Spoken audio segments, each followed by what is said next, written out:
എഹെസ്കേൽ 2-ാം അധ്യായം 1 മുതലുള്ള വാക്യങ്ങൾ. അവൻ എന്നോട്, മനുഷ്യപുത്ര, നിവർന്നു നിൽക്ക, ഞാൻ നിന്നോട് സംസാരിക്കും എന്ന് കൽപ്പിച്ചു. അവൻ എന്നോട് സംസാരിച്ചപ്പോൾ ആത്മാവ് എന്നിൽ വന്നു എന്നെ നിവർന്നു നിൽക്കുമാറാക്കി. അവൻ എന്നോട് സംസാരിക്കുന്നത് ഞാൻ കേട്ടു. അവൻ എന്നോട് അരുളിച്ചെയ്തത്, മനുഷ്യപുത്ര, എന്നോട് മത്സരിച്ചിരിക്കുന്ന മത്സരികളായ യിസ്രായേൽ മക്കളുടെ അടുക്കൽ ഞാൻ നിന്നെ അയക്കുന്നു. അവരും അവരുടെ പിതാക്കന്മാരും ഇന്നുവരെ എന്നോട് അതിക്രമം ചെയ്തിരിക്കുന്നു. മക്കളോ ധാർഷ്ട്യവും ദുശ്ശാഠ്യവും ഉള്ളവരത്രേ. അവരുടെ അടുക്കലേക്കാകുന്നു ഞാൻ നിന്നെ അയക്കുന്നത്.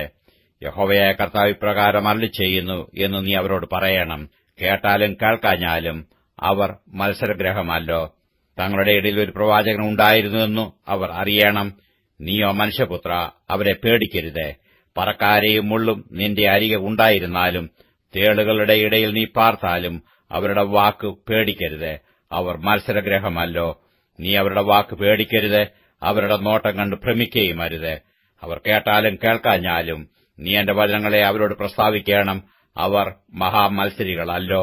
നീയോ മനുഷ്യപുത്ര, ഞാൻ നിന്നോട് സംസാരിക്കുന്നത് കേൾക്ക. നീ ആ മത്സരഗ്രഹം പോലെ മത്സരക്കാരനായിരിക്കരുത്. ഞാൻ നിനക്ക് തരുന്നത് നീ വായ് തുറന്നു തിന്നുക.